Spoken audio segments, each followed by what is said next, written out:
Hazrat enter the haven channel पर आप सबका खैर मकदम है। मैं कौसर रिजवी आपके सामने हाजिर हो गया हूँ। आज मेरे साथ मौजूद हैं और उनसे कुछ बातें पूछना है, कुछ बातें करना है।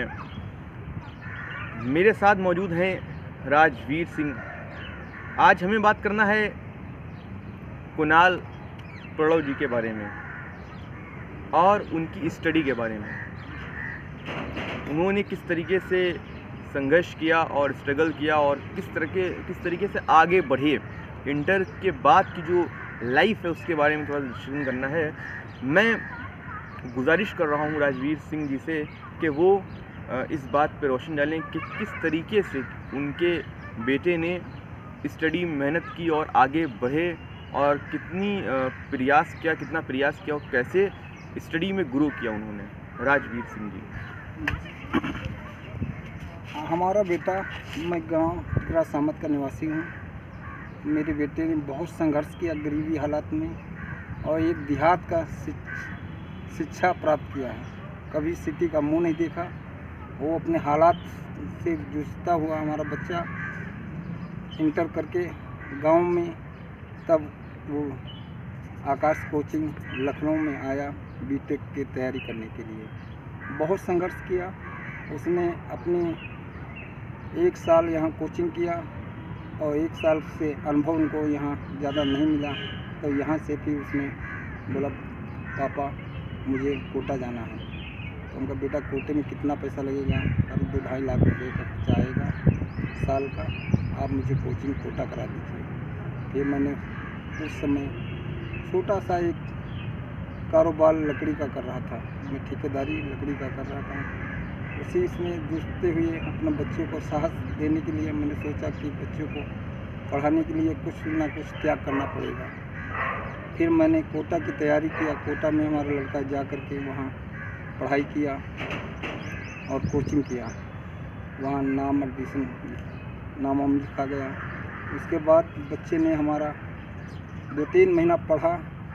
2-3 महीने के बाद मानसिक तनाव में आ करके उसने बहुत कुछ गुम हो करके पढ़ाई को एकदम छोड़ करके चला आया। बोला पापा मैं नहीं पढ़ पाऊँगा। इस स्थिति में लड़के ने आकर के गांव आया।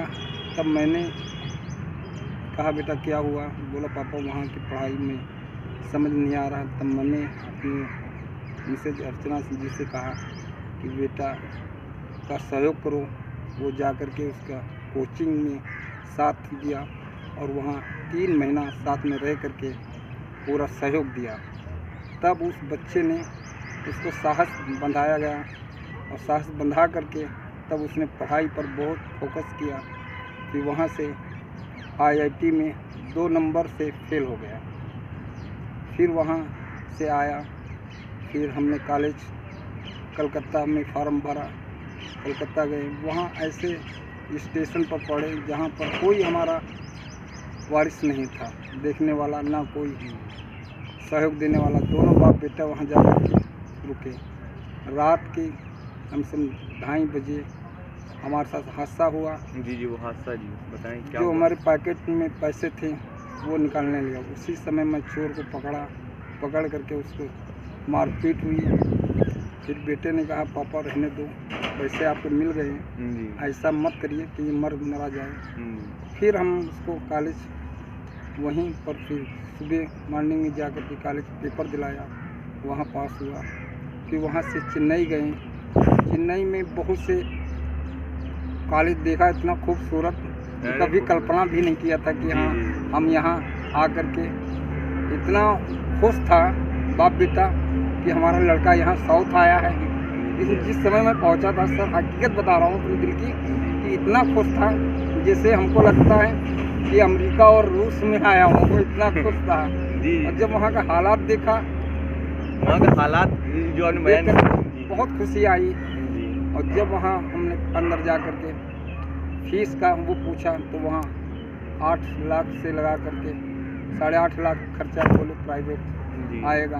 8.5 लाख रुपये? हाँ 8.5 लाख रुपया सब बोले। ये मतलब पूरा साल का? हाँ साल का। अच्छा। और कुछ पैसा बताएं कि हॉस्टल के अंदर खाना पीना, और वो लमसम 9 लाख तक हिसाब 9 लाख आराम से आ जाता है। 9 लाख रुपया लग जाता। उसी समय हम जा कर के अंदर बेटे से कहा कि बेटा 9 लाख मतलब बहुत हुआ, हर साल देना पड़ेगा। हम एक गरीब आदमी गार्ड की नौकरी करके और छोटा सा कारोबार करके हम आपको कहाँ इस मंजिल तक पहुँचा जी, पाएंगे। वह इंजीनियरिंग करना थी उनको। इंजीनियरिंग करना।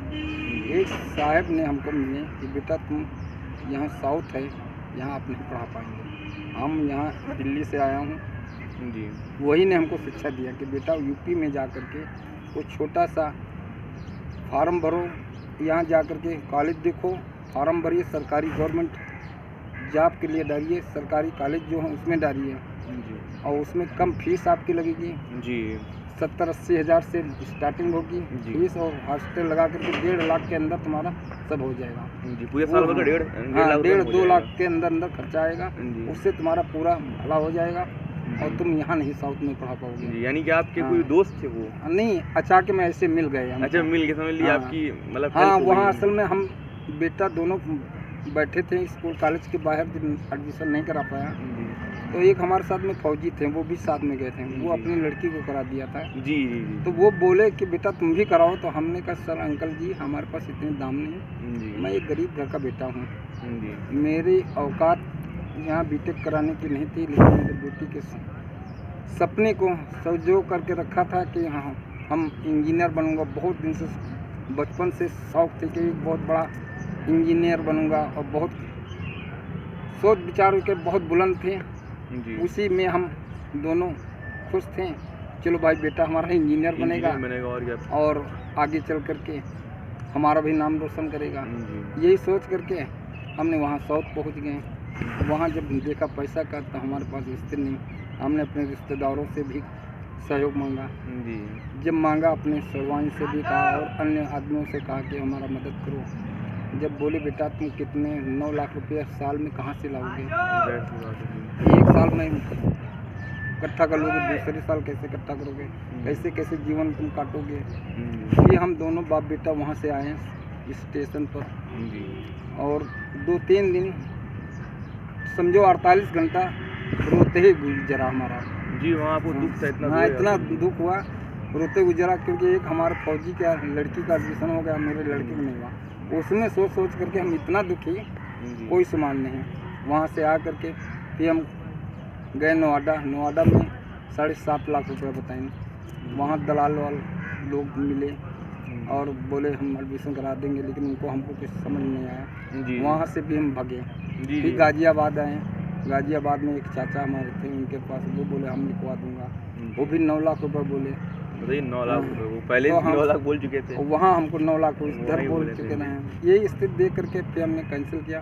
फिर वहाँ से आए, बस प्रार्थना करते रहे, घर आए, घर में अपनी वाइफ को बताया, लेकिन वाइफ ने बोले टेंशन मत करो, सब ऊपर वाला ध्यान, जी बिल्कुल, उसके भरोसे छोड़ो, एक दिन बच्चा तुम्हारा कामयाब होगा। कामयाब हो जाएगा बिल्कुल। वो वाइफ मेरी हमसे ज़्यादा सबसे योगदान मेरी पत्नी का था, जी जी जिसका नाम अर्चना सिंह है। जी बहुत बड़ा सहयोग दिया।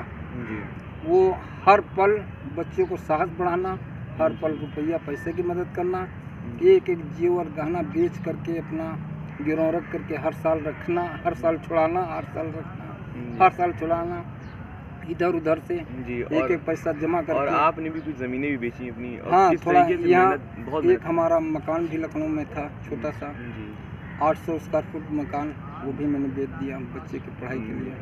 यही सब बहुत दुख की बात है।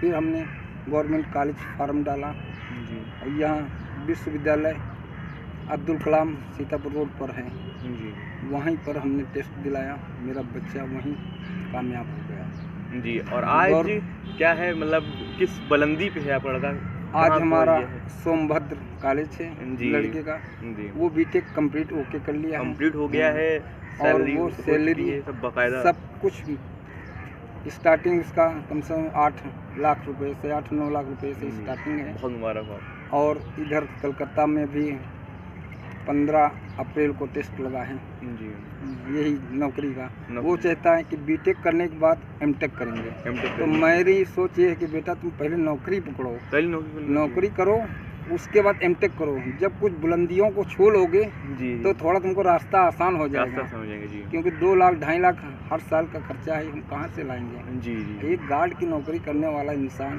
जी और एक उसकी पत्नी आशा की नौकरी, तो इसमें सर कितना पैसा कमा लेंगे जी जी हैं।